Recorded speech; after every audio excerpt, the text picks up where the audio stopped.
ஆடைகளும் ஜாடைகளும் கொண்டாடிடும் தாமரை, வையகமும் வானகமும் கைவணங்கும் தேவதை.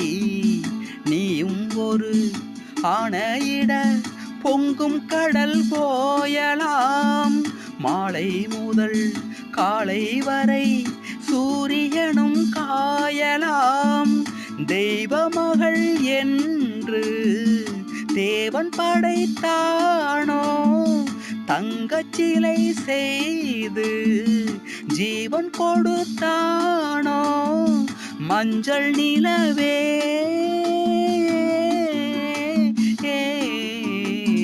ராஜா மகள் ரோஜா மகள். வானில் வரும் பெண்ணிலா வாழும் இந்த கண்